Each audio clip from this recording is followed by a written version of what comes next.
हाँ तो मेरे प्यारे दोस्तों, स्वागत है आप सभी के आपके अपने चैनल पवन स्मार्ट स्टडी पर। तो आज की इस वीडियो में लेकर आ गए हैं दोस्तों क्लास 9th मंथली टेस्ट जो आपका 6 जुलाई को एग्जाम होने वाला है। उसके लिए दोस्तों सामाजिक विज्ञान के प्रश्नों को लेकर आ गए हैं जो कि आपके एग्जाम के लिए काफ़ी ज़्यादा महत्वपूर्ण रहेंगे। तो अंत तक बनेगा वीडियो में। अगर वीडियो पसंद लगेगी दोस्तों तो वीडियो को लाइक कर चैनल को सब्सक्राइब जरूर कर लेंगे और अपने दोस्तों के पास भी शेयर कर देंगे। ठीक है, चलिए वीडियो को स्टार्ट करते हैं। तो ये देख लीजिए दोस्तों, ये जो रहने वाला है जनरल स्कूल के लिए रहने वाला है। ठीक है, जो कि विषय सामाजिक विज्ञान। समय की बात करें तो 1 घंटा रहता है दोस्तों, है ना, पूर्णांक 20। ठीक है, अब चलिए हम लोग क्वेश्चन को देख लेते हैं कि वो क्वेश्चन कौन है जो कि आपके एग्जाम के लिए काफ़ी ज़्यादा महत्वपूर्ण है। ठीक है, चलिए देख लेते हैं। तो ये देख लीजिए दोस्तों, वो क्वेश्चन यही है। ठीक है, जिसमें आपका पहला क्वेश्चन पूछा गया है। क्या पूछा गया, ध्यान देंगे। फ्रांस की क्रांति के दौरान टाइड क्या था। ठीक है ना, टाइड पूछा है दोस्तों। तो यहाँ पर ऑप्शन देख लीजिए दिया गया है। कम है राजा द्वारा वसूला जाने वाला प्रत्यक्ष कर, कम है चर्च द्वारा किसानों से वसूला जाने वाला धार्मिक कर, और गम है दोस्तों क्या दिया गया है, नमक पर लगाया जाने वाला कर, और घम है फ्रांस की मुद्रा का नाम। तो ये दोस्तों ये जो है टाइड पूछा है ना, टाइल नहीं है टाइड है। तो यहाँ पर हो जाएगा दोस्तों धार्मिक कर। ये जो है धार्मिक कर है, इसको सीरीज तौर पर आप लोग याद रखेंगे। ठीक है, चलिए आगे बढ़ते हैं। नेक्स्ट क्वेश्चन, क्वेश्चन नंबर 2 देख लीजिए। क्या पूछा गया है, भारत का क्षेत्रफल विश्व के कुल भौगोलिक क्षेत्रफल का कितना प्रतिशत है। ठीक है, तो यहाँ पर ऑप्शन देख लीजिए क्या क्या दिया है। कम है दोस्तों 3.28%, कम है 2.4%, गम है 4.2% और घम है 1.2%। तो इसका जो आंसर हो जाएगा वो हो जाएगा ऑप्शन नंबर ख दोस्तों, 2.4%। ठीक है ना, इसका आंसर ऑप्शन नंबर ख हो जाएगा। चलिए आगे देख लेते हैं। क्वेश्चन नंबर 3 में पूछा गया है, पूर्वी घाट का सबसे ऊंचा शिखर निम्नलिखित में से कौन सा है। ठीक है, तो यहाँ पर ऑप्शन देख लीजिए क्या क्या दिया है। कम है दोस्तों अनाईमुडी, खम है महेंद्रगिरी, गम है कंचनजंगा और घम है खासी। तो देखिए दोस्तों, क्वेश्चन नंबर 3 का जो आंसर हो जाएगा वो हो जाएगा ऑप्शन नंबर ख, महेंद्रगिरी जो है ना पूर्वी घाट का सबसे ऊंचा शिखर है। ठीक है, इसको याद रखेंगे दोस्तों। चलिए आगे बढ़ते हैं। क्वेश्चन नंबर 4 में क्या पूछा गया, ध्यान देंगे।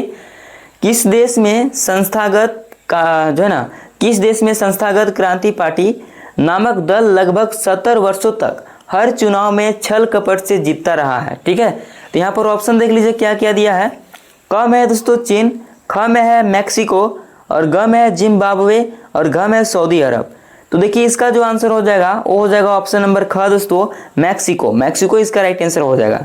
चलिए आगे देख लीजिए। क्वेश्चन नंबर 5 में क्या पूछा गया है, ध्यान देंगे।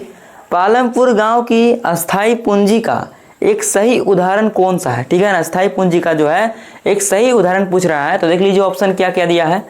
कम है किसानों के पास नगद रुपया, है ना। खम है दोस्तों बुनकर के लिए सूत और धागा। गम है देख लीजिए ट्रैक्टर, टरबाइन और कृषि औजार, और घम है रासायनिक उर्वरक और बीज। ठीक है, तो देखिए 5वां नंबर का जो उत्तर हो जाएगा वो हो जाएगा ऑप्शन नंबर ग दोस्तों, ट्रैक्टर, टरबाइन और कृषि औजार। ठीक है, इस प्रकार से हो गया। चलिए आगे देख लेते हैं। देख लीजिए क्वेश्चन नंबर 6 क्या दिया गया है। कर्क रेखा भारत के किस राज्य से होकर नहीं गुजरती है, किस राज्य से होकर नहीं गुजरती है। ठीक है ना, तो यहाँ पर ऑप्शन देख लीजिए। कम है राजस्थान, खम है छत्तीसगढ़, गम है उड़ीसा और घम है त्रिपुरा।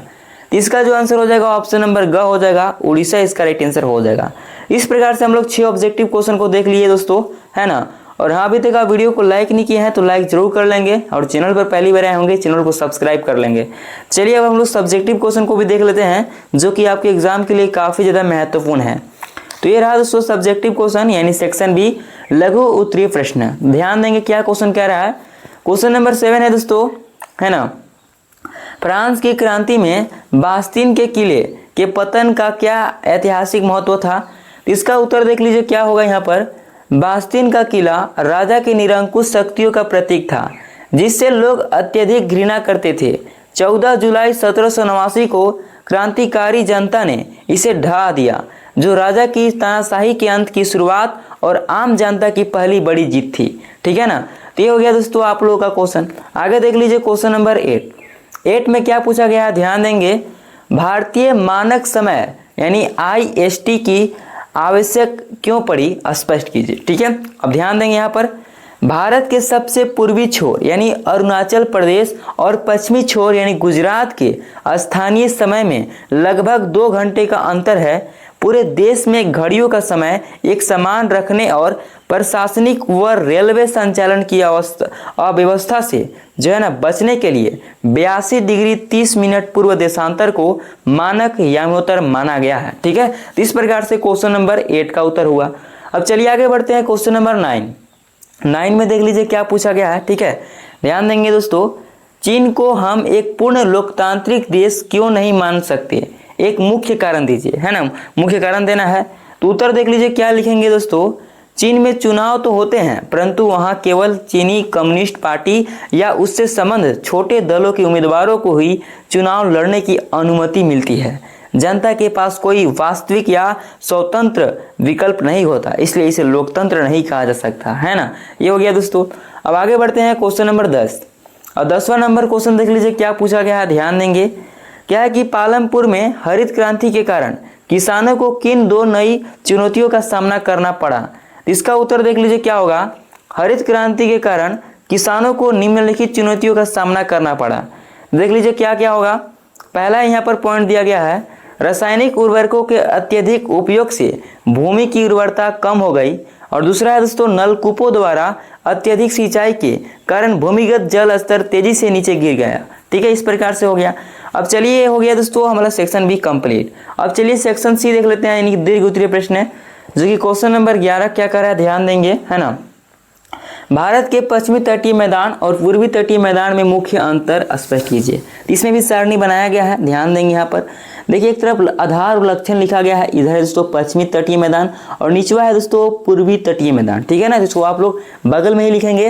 पहला है स्थिति, स्थिति में देख लीजिए पश्चिमी तटीय मैदान का, यह पश्चिमी घाट और अरब सागर के बीच स्थित है ना। दूसरा है चौड़ाई और बनावट, यह मैदान अत्यधिक संकीर्ण है ना, कम चौड़ा और कटा छटा है। और नदियां और डेल्टा की बात करें तो यहाँ बहने वाली नदियां जो है जैसे नर्मदा ताप्ती है ना, डेल्टा नहीं बनाती। ठीक है, इस प्रकार से हो गया। अब देखिए पूर्वी तटीय मैदान में वही चीज़ है, बस यहाँ पर जो है लिखा गया है यह पूर्वी घाट और बंगाल की खाड़ी के बीच स्थित है। ठीक है दोस्तों, फिर यहाँ पर देख लीजिए यह मैदान पश्चिमी तट की तुलना में काफ़ी चौड़ा और समतल है, इसको बगल में ही आप लोग को लिखना है। ठीक है ना, यहाँ की बड़ी नदियाँ जैसे कि महानदी, गोदावरी, कृष्णा विशाल उपजाऊ डेल्टा बनाती है। ठीक है दोस्तों, देख सकते हैं किस प्रकार से अंतर हुआ।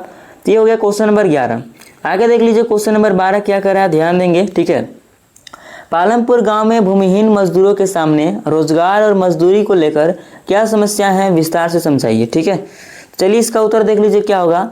पालमपुर में भूमिहीन खेतीहर मजदूरों के सामने निम्नलिखित गंभीर समस्याएं हैं। ठीक है, तो देख लीजिए क्या इसका क्या होगा दोस्तों। पहला पॉइंट देख लीजिए, अत्यधिक प्रतिस्पर्धा और कम मजदूरी। पालमपुर में काम चाहने वाले मजदूरों की संख्या बहुत अधिक है जबकि काम सीमित है। इस भारी प्रतिस्पर्धा के कारण मजदूर सरकार द्वारा तय न्यूनतम मजदूरी जैसे 300 रुपये पर दिन से बहुत कम पैसे 160 से 200 पर भी काम करने को तैयार हो जाते हैं। ठीक है ना, यही है, इस प्रकार से हो गया। आप दूसरा पॉइंट यहाँ पर देख लीजिए है रोजगार की अनिश्चितता। खेती का काम मौसमी होता है, मजदूरों को केवल बुराई, निराई और कटाई के समय ही काम मिलता है। वर्ष के बाकी महीनों में वे बेरोजगार रहते हैं जिसके कारण उन्हें कर्ज के जाल में फंसना पड़ता है या काम की तलाश में शहरों की ओर जो है ना पलायन करना पड़ता है। तो इस प्रकार से दोस्तों आप लोग का हो गया, है ना। तो हम लोग दोस्तों इस वीडियो में जो है देख लिए 12 तक क्वेश्चन जो कि बहुत ही इंपॉर्टेंट था। बाकी नेक्स्ट वीडियो बहुत जल्द आएगा। तो कैसी लगी वीडियो, अगर वीडियो पसंद लगी होगी तो वीडियो को लाइक कर चैनल को सब्सक्राइब जरूर कर लेंगे, है ना। और हाँ दोस्तों, अभी तक आप टेलीग्राम चैनल, व्हाट्सएप चैनल पर नहीं जुड़े होंगे तो वहाँ जुड़ जाइए, उसका जो लिंक है डिस्क्रिप्शन बॉक्स में दिया हुआ है। चलिए मिलते हैं किसी नेक्स्ट वीडियो के साथ, तब तक के लिए जय हिंद, जय भारत।